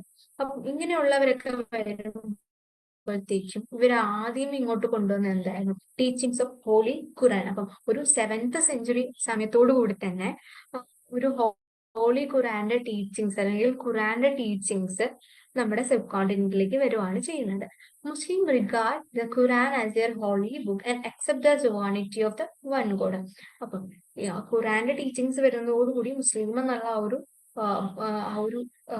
ഒരു ഗ്രൂപ്പ് തന്നെ ഇവിടെ എമർജ് ചെയ്ത് വരുന്നു, അല്ലെങ്കിൽ അവരുടെ ഒരു സ്വാധീനം ഇവിടെ കൂടി വരുന്നു. അതുപോലെ തന്നെ ഈ മുസ്ലിംസ് ഈ ഖുറാൻ എന്താണ്, അവരുടെ ഹോളി ബുക്ക് അല്ലെങ്കിൽ വിശുദ്ധ ഗ്രന്ഥമായിട്ടാണ് കണക്കാക്കിയിരുന്നത്. ഇത് പ്രകാരം അവര് ഒരു ദൈവത്തിലാണ് വിശ്വസിച്ചിരുന്നത്. അതായത് അല്ലാഹ് എന്ന് പറയുന്ന ഒരു ദൈവത്തിലായിരുന്നു ഈ മുസ്ലിംസ് വിശ്വസിച്ചിരുന്നത്. സ്നേഹത്തിനും കാരുണ്യത്തിനൊക്കെ ഒരുപാട് ഇമ്പോർട്ടൻസ് കൊടുത്തു വന്നിരുന്ന ഒരു റിലീജിയൻ ആയിരുന്നു എന്ത്, ഈ മുസ്ലിം റിലീജിയൻ എന്ന് പറയുന്നത്. Many rulers were patrons of Islam and the ulema learned theologies and jurists. അപ്പൊ നമ്മൾ medieval പീരീഡിൽ എടുത്തു നോക്കുന്ന സമയത്ത് ഒരുപാട് റൂളേഴ്സ് ഇസ്ലാം മതത്തിന് പാട്രണേജ് കൊടുത്തിരുന്നവരാണ് അല്ലെങ്കിൽ ഇസ്ലാം മതത്തിന് സപ്പോർട്ട് ചെയ്തവരാണ്. അതേപോലെ ഉലൈമാസ് എന്ന് പറഞ്ഞാൽ മുസ്ലിം തിയോളജിസ്റ്റ് അല്ലെങ്കിൽ ആ ഖുറാന്റെ ടീച്ചിങ്സ് ഒക്കെ സ്പ്രെഡ് ചെയ്തിരുന്ന ആൾക്കാരെയാണ് നമ്മൾ എന്താ ഉലൈമാസ് എന്ന് വിളിക്കുന്നത്. ഇവരെ നമുക്ക് ആ ഒരു സമയത്ത് കാണാൻ സാധിക്കുമായിരുന്നു. And like Hinduism, Islam was interpreted in a variety of favored by its followers. ഇനി നമ്മൾ ഹിന്ദുയിസത്തിൽ തന്നെ പല പല ഡൈറ്റീസിനെ വർഷിപ്പ് ചെയ്യുന്നത് പോലെ തന്നെ മുസ്ലിംസിന്റെ ഇടയ്ക്ക് എന്താണ് ഒരു ഡിവിഷൻ ഉണ്ടായിരുന്നു. അതായത് 2 ഗ്രൂപ്പ് ഓഫ് മുസ്ലിംസിനെയാണ് നമുക്ക് കാണാൻ സാധിക്കുന്നത്, ഷിയ മുസ്ലിംസും സുന്നി മുസ്ലിംസും.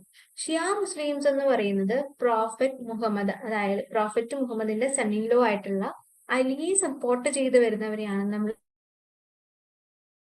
ഷിയ മുസ്ലിംസ് എന്ന് വിളിക്കുന്നത്. സുന്നി മുസ്ലിംസ് എന്ന് പറയുന്നത് ആ ഖലീഫയുടെ അതോറിറ്റിയെ സപ്പോർട്ട് ചെയ്യുന്നവരും. അപ്പം മുസ്ലിംസിലെ തന്നെ 2 ക്ലാസ് ആണ് ആ ഒരു സമയത്ത് വരുന്നത്. ഷിയ മുസ്ലിംസും ഉണ്ട്, സുന്നി മുസ്ലിംസും ഉണ്ട്. ഷിയ മുസ്ലിംസ് എന്ന് പറയുന്നത് പ്രോഫറ്റ് മുഹമ്മദിന്റെ സണ്ണിലോ ആയിട്ടുള്ള അലിയെ സപ്പോർട്ട് ചെയ്ത് വരുന്നവരും, സുന്നി മുസ്ലിംസ് എന്ന് പറയുന്നത് ഖലീഫയുടെ അതോറിറ്റിയെ സപ്പോർട്ട് ചെയ്ത് വരുന്നവരുമായിരുന്നു. അപ്പം ഇത്രയാണ് നമുക്ക് എന്താ റിലീജിയന്റെ ബേസിസിൽ നോക്കുമ്പോൾ നമുക്ക് മനസ്സിലാകുന്നത്. നമ്മള് ലാസ്റ്റ് പോർഷൻസിലേക്ക് നോക്കുമ്പോഴത്തേക്കും നമുക്ക് മനസ്സിലാകുന്നത് ഒരു 19th സെഞ്ചുറിയോട് മിഡിലോടുകൂടി, അതായത് 19th സെഞ്ചുറിയുടെ പകുതിയോടുകൂടി ബ്രിട്ടീഷുകാരെന്താണ് നമ്മുടെ ഇന്ത്യയുടെ ഹിസ്റ്ററിയെ 3 പീരീഡായിട്ട് തന്നെ ഡിവൈഡ് ചെയ്യുകയാണ്. അതായത് ഹിന്ദു, മുസ്ലിം, ബ്രിട്ടീഷ് എന്നുള്ള ഒരു രീതിയിൽ നമ്മുടെ ഇന്ത്യൻ ഹിസ്റ്ററി അവർ ഡിവൈഡ് ചെയ്യുകയാണ് ചെയ്യുന്നത്. This division was based on the idea that the religion of ruler was only important historical change and that there was no other significant development in the economy, society and culture. ഈ ഒരു division ബ്രിട്ടീഷുകാർ കൊണ്ടുവന്നത് എന്തിനു വേണ്ടിയിട്ടായിരുന്നു? മൊത്തത്തില് Indian ഹിസ്റ്ററിയിൽ ആകെ changes വന്നിരിക്കുന്ന എന്തിൽ മാത്രമാണ്, റൂളേഴ്സിന്റെ റിലീജിയനിൽ മാത്രമാണ്. അല്ലാണ്ട് ഇവിടെ യാതൊരു വിധത്തിലുള്ള ഡെവലപ്മെന്റും നടന്നില്ല എന്ന് വരുത്തി തീർക്കാൻ ഉണ്ടായിരുന്ന ഒരു തന്ത്രമായിരുന്നു ബ്രിട്ടീഷുകാരുടെ എന്ത്, ഈ ഒരു ഇന്ത്യൻ ഹിസ്റ്ററിയെ ഹിന്ദു, മുസ്ലിം, ബ്രിട്ടീഷ് ഹിസ്റ്ററി എന്നുള്ള രീതിയിൽ തിരിക്കുന്നത്. Few historians follow this periodization today. Most look to economic and social factors to characterize a major element of different moments of the past. The histories you read last year include a wide range of early society, hunter-gatherer, and early farmers, people living in town and villages, and the early empires and kingdoms. അപ്പോൾ ഈ ഒരു പാരഗ്രാഫിൽ പറയുന്നത് എന്താണെന്ന് വെച്ച് കഴിഞ്ഞാൽ മിക്ക ഹിസ്റ്റോറിയൻസും ഇപ്പോഴും ഈ ഒരു പീരിയഡൈസേഷൻ അല്ലെങ്കിൽ ഈ ഒരു ഹിസ്റ്ററി ഇങ്ങനെ മൂന്നായിട്ട്, അതായത് ഹിന്ദു, മുസ്ലിം, ബ്രിട്ടീഷ് എന്ന് ഡിവൈഡ് ചെയ്തിരിക്കുന്ന ആ ഒരു രീതിയിലുള്ള ആ ഒരു ഡിവിഷനെ ഫോളോ ചെയ്തിരിക്കുന്ന ഹിസ്റ്റോറിയൻസ് ഉണ്ട്. ശരിക്കും ഇവര് ഈ ഹിന്ദു, മുസ്ലിം, ബ്രിട്ടീഷ് എന്ന് പറഞ്ഞ് ഉദ്ദേശിക്കുന്നത് നമ്മുടെ ഏൻഷ്യൻ പീരീഡ് ഉണ്ടല്ലോ, അതായത് വേദിക് കാലഘട്ടം, ഹാരപ്പൻ സിവിലൈസേഷൻ വരുന്നത്, ഗുപ്ത കാലഘട്ടം, അതുപോലെ പല പല റീജിയണൽ പവേഴ്സ് എമർജ് ചെയ്ത് വരുന്ന ആ ഒരു സമയം വരെയാണ് എന്ത് ഏൻഷ്യന്റ് നമ്മൾ പറയുന്നത്. ഈ ഏൻഷ്യന്റിനെയാണ് ബ്രിട്ടീഷുകാർ എന്തെന്ന് വിളിച്ചത് ഹിന്ദു, അല്ലെങ്കിൽ ഹിന്ദുസിന്റെ ഹിസ്റ്ററി അല്ലെങ്കിൽ ആ ഒരു റീജിയന്റെ ബേസിസിൽ ചുരുക്കിക്കളയാണ് അവിടെ ബ്രിട്ടീഷുകാർ ചെയ്യുന്നത്. ഇവിടെ മുസ്ലിം ഹിസ്റ്ററി എന്ന് പറഞ്ഞവർ പറയുന്നതാണ് നമ്മുടെ മിഡീവൽ പീരീഡ്. മിഡീവൽ പീരീഡ് എന്ന് പറയുമ്പോഴത്തേക്കും വരുന്നത് ഡൽഹി സൾട്ടനേറ്റ് തൊട്ട് നമ്മുടെ വിജയനഗരം വരെയുള്ള ടൈമിനെയാണ് ഇവർ എന്തെന്ന് പറയുന്നത് മുസ്ലിം പീരീഡ് എന്ന് പറയുന്നത്. പക്ഷെ ഇവരുടെ പീരീഡിന് ഇവർ ഒരിക്കലും ക്രിസ്ത്യൻ പീരീഡ് എന്നുള്ള ഒരു ഇത് യൂസ് ചെയ്തിട്ട്, അല്ലെങ്കിൽ ആ ഒരു ടേം യൂസ് ചെയ്തിട്ട് ക്ലാസിഫൈ ചെയ്യുന്നില്ല. അതെന്തുകൊണ്ടാണ്? ആർക്കെങ്കിലും പറയാവോ അതെന്തുകൊണ്ടാണെന്ന്? ആ ഒരു സമയത്ത് ഒരുപാട് സോഷ്യോ റിലീജിയസ് റിഫോം മൂവ്മെന്റ്സും കാര്യങ്ങളൊക്കെ വരുന്നുണ്ട്. അത് മാത്രമല്ല ഇവരുടെ ആ ഒരു പീരീഡിനെ നല്ലതാക്കി കാണിക്കാനും ബാക്കിയെല്ലാം റിലീജിയന്റെ ബേസിസിലാണ് എന്ന് വരുത്തി തീർക്കാനും ശ്രമിക്കുന്നതിന്റെ ഭാഗമായിട്ടായിരുന്നു ഈ ഹിന്ദു, മുസ്ലിം, ബ്രിട്ടീഷ് എന്നുള്ള ആ ഒരു സംഭവമൊക്കെ ഇവര് കൊണ്ടുവരുന്നത്. അപ്പോൾ ഇത്രയും കാര്യമാണ് നമുക്ക് നമ്മുടെ ഈ ഫസ്റ്റ് ചാപ്റ്ററിൽ വരുന്നത്. അപ്പൊ ആദ്യം തൊട്ട് ജസ്റ്റ് ഒന്ന് ഓടിച്ചു പറയാം. ആദ്യമേ നമ്മളിവിടെ ഈ ഫസ്റ്റ് നോക്കിയ സമയത്ത് രണ്ട് മാപ്പ് നോക്കുന്നുണ്ട്. അതിനകത്ത് നമ്മൾ ആ മാപ്പ് തമ്മിലുള്ള ഡിഫറൻസ് വെച്ചിട്ട് നമ്മൾ എത്രത്തോളം ചേഞ്ചസ് ആണ് 600 വർഷങ്ങൾക്കിടയിൽ മാപ്പിങ്ങിന്റെ രീതിയിൽ അല്ലെങ്കിൽ ആ ഒരു മാപ്പ് മേക്ക് ചെയ്യുന്നതിൽ വന്നിട്ടുള്ളതെന്നായിരുന്നു നമ്മൾ ആദ്യമേ നോക്കിയത്.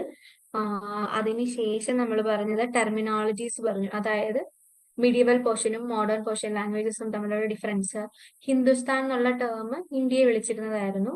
അപ്പൊ 3 സമയത്തും അല്ലെങ്കിൽ 3 പേര് 13th century, 16th century, 14th century, ഈ 3 കാലഘട്ടത്തിലും വേറെ വേറെ മീനിങ്ങുകളായിരുന്നു ഈ ഹിന്ദുസ്ഥാൻ എന്നുള്ള ടേമിന് ഉണ്ടായിരുന്നത്. അതാണ് നമ്മൾ അതിനുശേഷം പറഞ്ഞത്. പിന്നെ ഫോറിനേഴ്സിന്റെ കാര്യം പറഞ്ഞു, അതേപോലെ തന്നെ സിറ്റി ഡെല്ലേഴ്സും ഫോറസ്റ്റ് ഡെല്ലേഴ്സിന്റെ കാര്യം പറഞ്ഞു. സോഴ്സസിന്റെ കാര്യം പറഞ്ഞു വന്നപ്പോഴത്തേക്കും സോഴ്സസിന്റെ ഒതന്റിസിറ്റിയെ കുറിച്ച് പറഞ്ഞു, എന്തൊക്കെ ടൈപ്പ് സോഴ്സസ് ആ വരുന്നതെന്നുള്ളത് പറഞ്ഞു. പിന്നെ മാനുസ്ക്രിപ്റ്റ് പറഞ്ഞു, മാനുസ്ക്രിപ്റ്റ് റീറൈറ്റ് ചെയ്യുമ്പോൾ വരുന്ന പ്രശ്നങ്ങൾ എന്താണ്, സ്ക്രൈബ് അത് നോക്കിയിരുന്നത് ഒരുപാട് തെറ്റുകൾ വരുന്നുണ്ട്, അതൊക്കെയാണ് നമ്മൾ പിന്നെ ഡിസ്കസ് ചെയ്തത്. പിന്നെ നമ്മൾ ഈ ഒരു പടം കാണിച്ചിട്ട്, അതായത് മാനുസ്ക്രിപ്റ്റ് ഒരു സ്ക്രൈബ് പിന്നെയും എടുത്ത് റീകോപ്പി ചെയ്യുന്ന ഒരു ഇമേജസ് ആണ് ഈ കാണിക്കുന്നത്. ഇതിനെ കുറിച്ച് നമ്മൾ അറിഞ്ഞായിരുന്നു.